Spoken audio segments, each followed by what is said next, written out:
Nothing made sense. As Blake's lungs heaved for breath, the stolen weapon feeling far too heavy in her grip and her legs about to give way. She couldn't help but wonder if the world was going to make up its mind and kill her or not already. Her heart couldn't take much more of this. "Blake," Yang whispered, catching her at the moment her legs finally gave away. The blonde's arms were strong and warm, a far cry from her own, or those of her other teammates. Jaune," she croaked back, shakily pointing towards him. Weiss and Ruby were already there, crouched down beside him and looking over his injuries. She hadn't even noticed. Her neck cracked as she looked behind her too, noting Ren and Nora helping to carry an unconscious son between them. The relief was almost enough to make her weep. That the two of them could have died. Literally died because of her. It was too much. "It's fine. We're here now, Blake. Everything is fine." Yang tried to calm her. Blake felt like laughing. How was everything fine? The docks were on fire. There were explosions in the distance as it continued to spread. The only upside was that so late at night, there wouldn't be anyone here. But even then, the damage was catastrophic. More than that, however, 2 people had nearly given their lives for her. One of them being someone who hated her. How did you find me?" Blake managed to ask. It wasn't a big question she had, but the answer to those scared her. "Ruby contacted us. We were out in Vale looking for you when she got in touch to say Jaune had mentioned something about you and the docks before rushing off. We knew it was serious when Ruby said she saw Jaune running anywhere." "Yang," the little girl chastised, appearing by their side and punching Yang in the arm. The leader of Team Ruben turned to her. "He looked really worried. I'd never seen him look that way, so it scared me enough to call Yang. And we made our way here." Yang finished. The fire and the explosion helped point us in the right direction too. "Torchwick." Blake rasped. In truth, most of the fires had been started by Jaune, but they didn't need to know that. Ruby and Yang nodded, taking her words on faith. It did sound like the kind of thing a criminal might do after all. "Why did you come though?" Blake finally asked, dreading the answer. It was not Yang who answered, however, but rather Weiss, from her position at her partner's side. "Because you are part of our team. Because despite what you might think, that means something to us." But my past is in the past." Weiss cut her off. "Right now, in a situation like this, I can't even bring myself to care about it. You're alive. He's alive. And that's all that matters." Blake couldn't find it in herself to argue. Not when all she could feel was crushing relief. "Do you mind telling us what happened to Jaune?" "He fought Roman Torchwick." Blake answered, earning shocked looks from most of them. "He also fought against some White Fang. You were right about them working with Torchwick, by the way." Weiss hummed, but didn't rub her victory in. Blake supposed this wasn't the time for it. "Most of his injuries came from dust though. An explosion caught him." She neglected to mention how Jaune had been the one to set off that explosion, in what was frankly a suicide last-ditch attempt that could have killed him. "Quite a few explosions, actually." What kind of person do you have to be to consider such a course of action? Why had he, when it came to her? She thought he hated her. At the very best, he didn't care about her one way or the other. But why was he here? Pyrrha asked, putting words to the thoughts that were in Blake's mind. There was a problem there. However, not in the words she said, but the way she said it, with suspicion. "He protected me," Blake snapped, with more force than she really intended. More anger than she thought she had in her. "I'm sorry. I didn't mean it like that. I meant how he knew you were here at the docks." "Why does it matter? He saved my life and he needs medical attention. I'm not going to waste time answering questions." "He's alive and breathing," Weiss reported, snapping Blake's attention to her. "That's the best we can ask for right now. The fires are all around us and the police are working with firefighters to put out the blaze.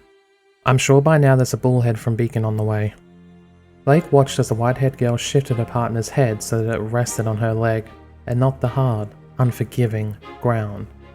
The actions, even if it was common sense, came across as tender. He's not the only one in need of medical attention. Blake shook her head. I'm fine. It's just exhaustion and minor injuries. Tortrick was able to defeat me with ease. Which is why it's so strange that Jaune was able to fight him. Weiss mumbled. Blake wanted to explain but felt too tired. She told them later. Jaune hadn't been able to truly hold his own, and what fighting she'd seen from him had been brutal, cruel, and unorthodox. Now that she thought about it, it looked like a lot how he fought people in Miss Goodwich's class. He didn't play by the same rules, and that had given him the edge in this fight. I'll suppose we find out when he recovers. Good luck with that. Getting anything out of him is like squeezing blood from a stone. We don't even know why he helped Blake. Blake didn't know either, and that was what made everything so complicated. The way he acted around her, the ambience, the laziness, even the way he refused to call her by her name. Say what you would, but that wasn't a person she would have accused of caring for her in any way. It could have been that she was a faunus. Since he had only helped that other faunus when he had been pressed, he scared her. And after the things she'd seen tonight, including the faunus he killed, she couldn't say that opinion had changed. And yet, she continued to breathe because of him. In the end, it was Ruby who spoke, or rather giggled. Because you're part of his team. The small girl said with a smile that could have rivaled the sun in an instant.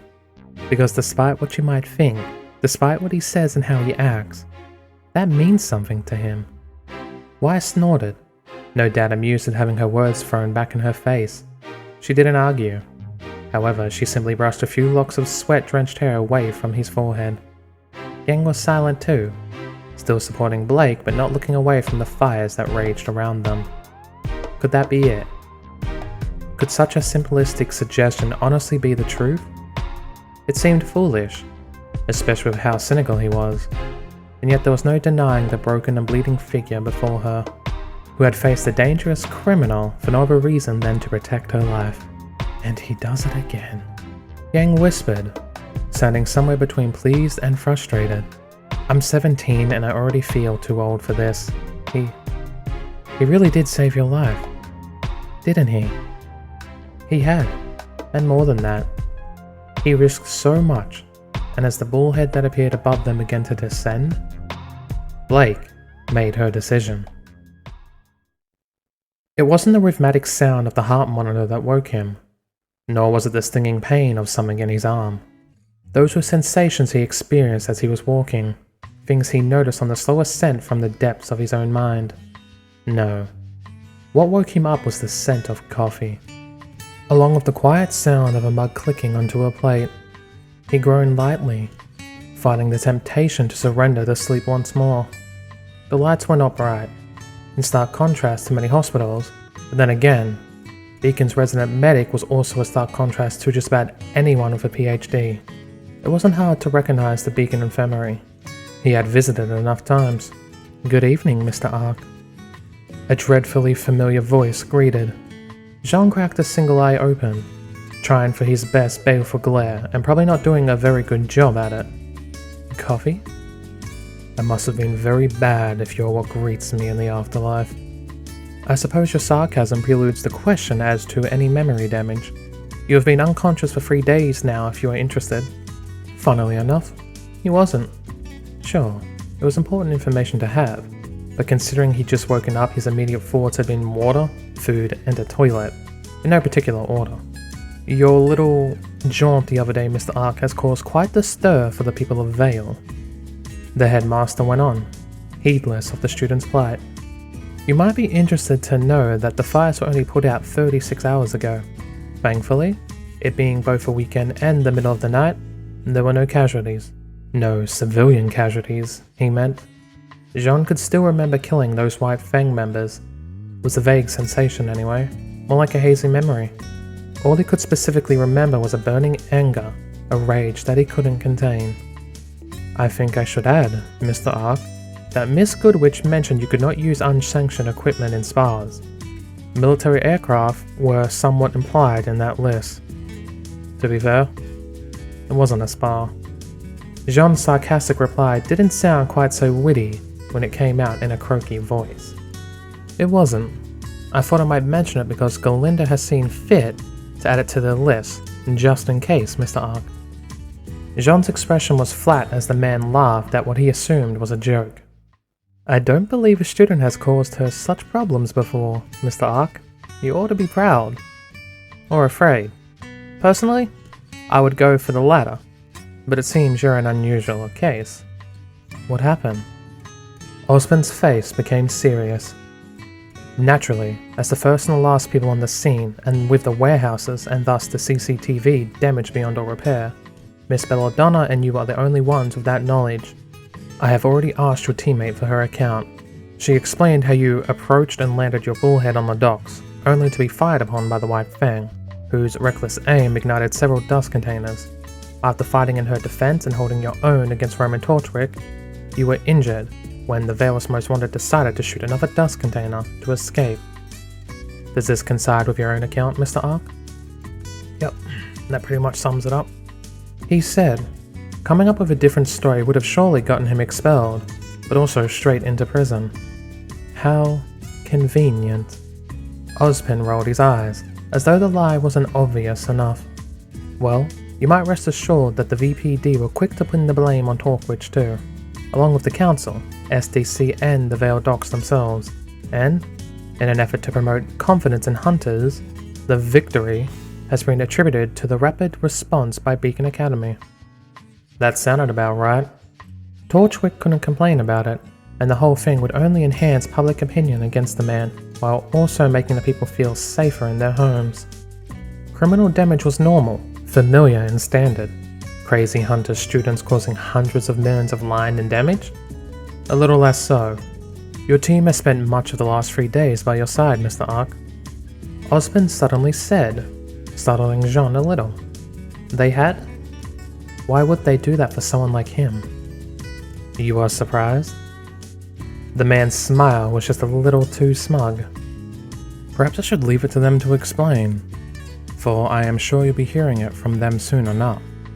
Needless to say, they are all fine and healthy. You came out the worst by far, and even then you are only as you are thanks to the tender miracles of our resident healers. Are we getting to the point yet? Jaune sighed, already knowing what was coming but to confirm it anyway. Osmond smiled into his mug, that infernally smug grin that said he had you exactly where he wanted you. And Jaune would be damned if that wasn't true in this situation. Osmond didn't just have him in checkmate. The man was already putting the chess set back in the cupboard.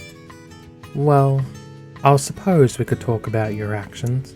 After all, you attacked a staff member of Beacon, stole a bullhead, invaded Veil airspace, and risked your life against a superior opponent. I resent that, Jaune growled. He wasn't superior. He was wearing mascara.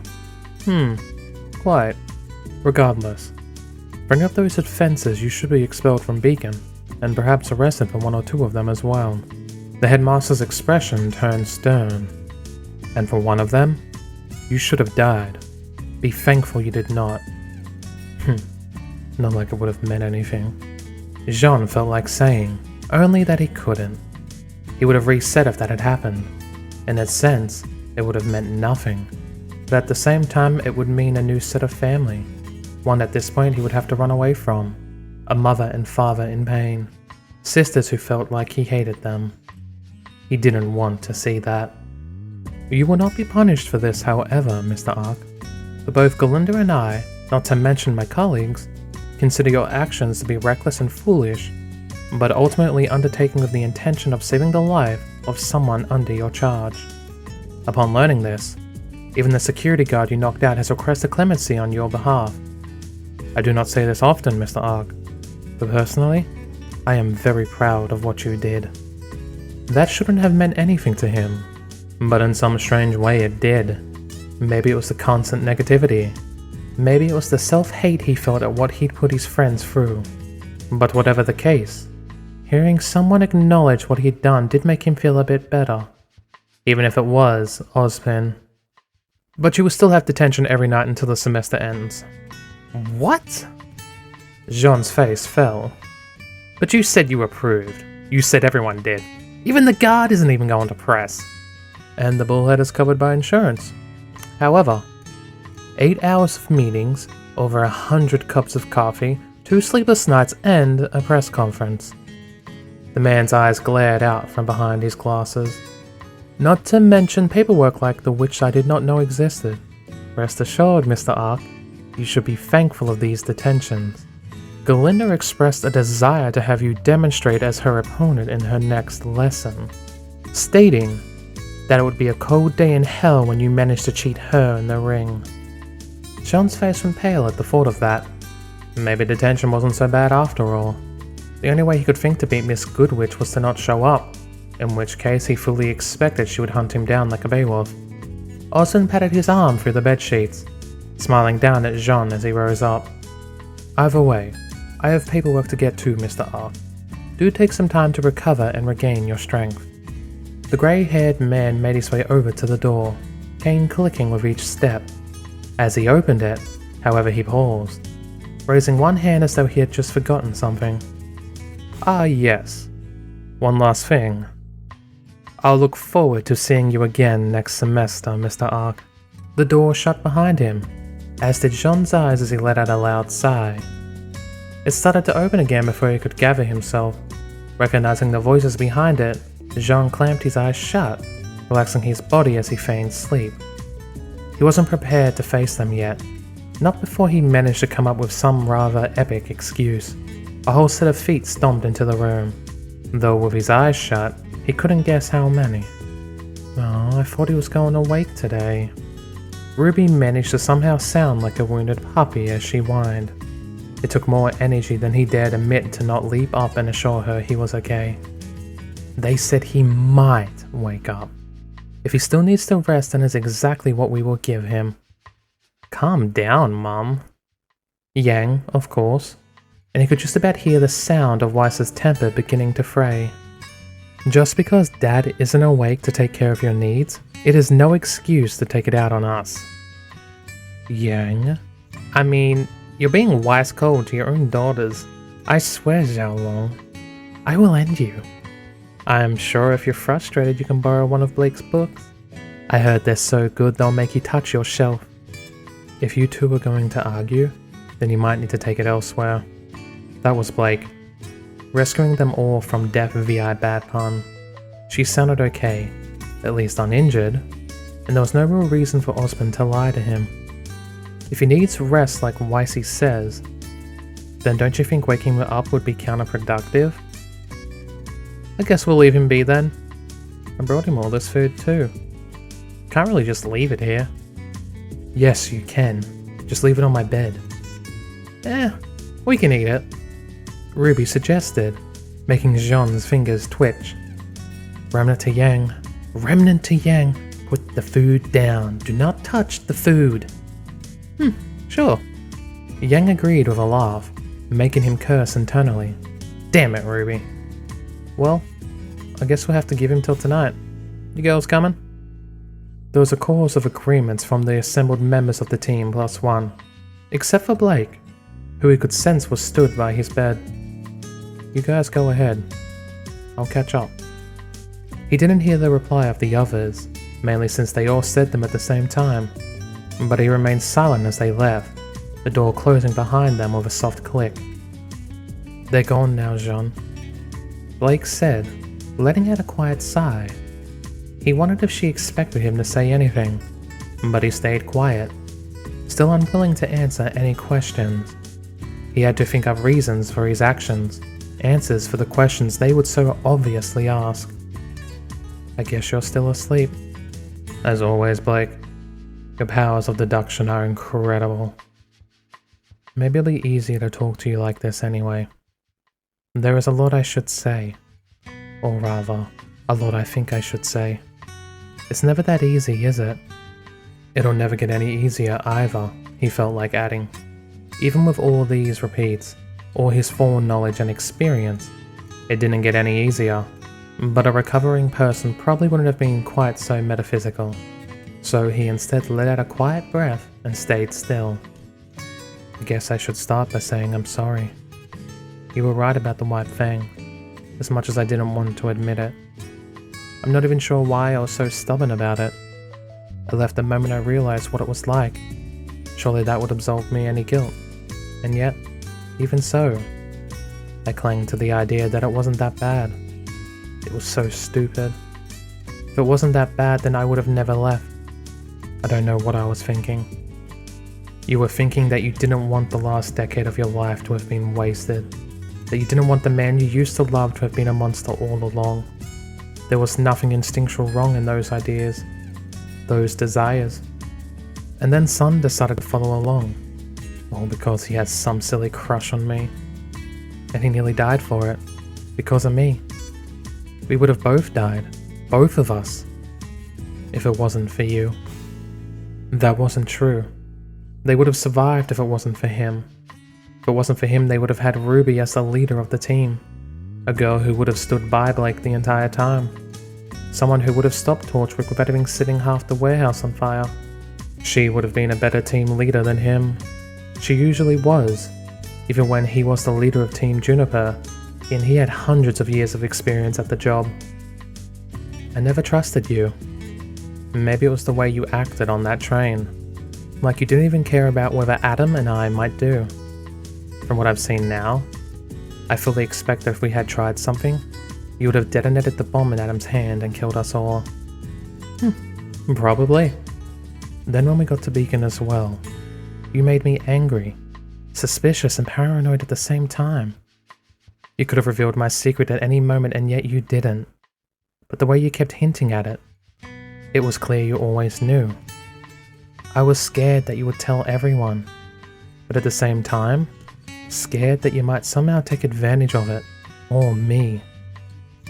I hated it when you didn't want to help Velvet, and that's not that you didn't do it, because you did make Yang help her and I was thankful for that. But it was the fact that you acted like you only helped her on a whim, or to shut us up.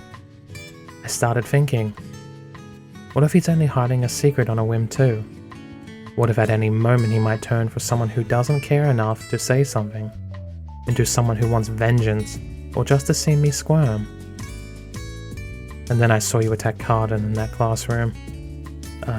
Whoops. Okay, he must have been slacking a little if she managed to sneak up on him. Blake was stealthy for sure, but he was far more paranoid than even she was. He had spent so long being wary around people like Emerald and Mercury. Had his mind instinctively classed Blake as not being a threat? I started to really panic then. You acted so differently, so angry. And you were strong too. You terrified Cardin into submission. You told him you could kill him. It reminded me of someone. She took a deep breath as though fighting with herself. You reminded me of Adam. Jaune's blood ran cold. Let me explain. It seems so silly, but my entire life had just been turned upside down. I trusted him to be my friend, to be my partner and leader and to look after me. And he did for so long. We were close. I genuinely loved him and I think he loved me too. I would have followed him to the ends of Remnant, and in many cases I did.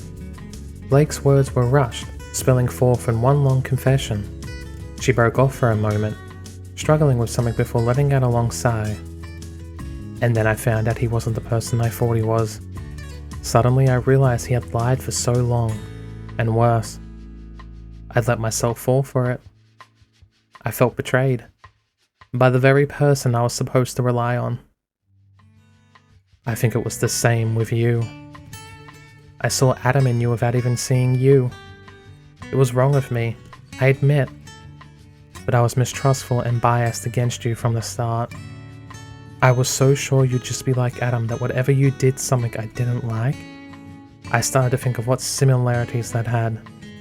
In some ways you're like him, but in others it was just me being paranoid and afraid. Having one or two traits similar doesn't make you the same person. That would be like saying Ren and I are the same because we're both quiet. I was so afraid and fresh from being hurt though, that I let my fear affect how I saw you. I'm sorry. He couldn't feel angry. It hurt to think she'd seen him as being similar to that monster, but at the same time he couldn't deny that he hadn't made the best of impressions on her. If she had seen him threaten to kill Cardin, as much as bluff as that might have been, then her panic made sense. And then he'd gone and tried to coup her by calling the White Fang scum. Little wonder she had fled. Weiss and Yang accepted my apologies for lying about my heritage. I was dramatic there as well, more worried about the White Fang than anything else. Nora keeps trying to touch my ears though, and I swear if Ren doesn't stop her, I won't be responsible for what I do. But all in all, everything is good now. Everyone is happier. Good. When I tried to explain my past to Weiss, she wouldn't have it. Blake sounded surprised, though Jaune was less so. For all her snark and acid, Weiss was actually fairly forgiving. How could she not be? When she was usually stuck with Ruby's clumsy, overly eager personality? Yeah, how couldn't she be? She said that the past doesn't matter, or not enough for her to change how she sees me. It got me thinking about you. Since I kept trying to understand you, why you would have helped me, I kept looking for reasons, explanations, or just some purpose to it all. I'm not explaining this very well, am I? What I'm trying to say is, I'm going to try and take Weiss's approach on things here. I don't know why you helped me. I don't know why you were willing to risk your life to protect mine, and I still find it hard to understand you. Or with good reason, since his actions and words were so contradictory. But that doesn't matter. What matters is that when I was in trouble, when I was worried I would die, you were there. You stole a bullhead, broke the law, and you killed to protect me. Her voice cracked, and he realized with some surprise that the idea of killing was quite the shock to her still. And that's crazy. It's strange and wrong, and it doesn't make sense. You could have died as well, and... She paused, took a deep breath and sighed. As you can see, saying I will and actually following her advice are two different things. Long story short, I'm going to start accepting you as you are, and stop trying to fit you into some kind of mold. You're confusing and weird, and also an ass sometimes, but that's just who you are. Her hand wrapped around his beneath the covers, squeezing his fingers a little. So, thank you, Jaune. She whispered. The second stretched on, until Jaune started to wonder if she was waiting for a response before the girl laughed a little. I suppose this is the point where I'm supposed to refer to you as my dad, right? Ugh, Yang and that joke of hers. Blake chuckled and let go of his hand, her footfalls carrying her over to the door. Not a second too soon in his mind, since he needed to find a drink in the nearest bathroom as soon as possible. The door opened, though much like the headmaster before, she didn't exit through it immediately. Oh, one other thing, Dad, she said, and he could hear the smirk in her voice. You're not nearly as good at pretending to be asleep as you think you are. Good night. The door shut. Jaune's eyes opened a second later. What a brat, he whispered with a shake of his head. A nuisance too, not only with her paranoia but the way she'd gotten into trouble. His body ached, his limbs were sore, and to top it off, he was stuck in Beacon for another semester. There would be other opportunities for him to find a way out, but for now, he was going to have to put up with more stress on his already weak system. It should have made him angry. Blake, whether she knew it or not, had ruined his chance to escape and be with his family. He should have hated her, and yet he didn't. The team was safe. His team was safe, as it should be.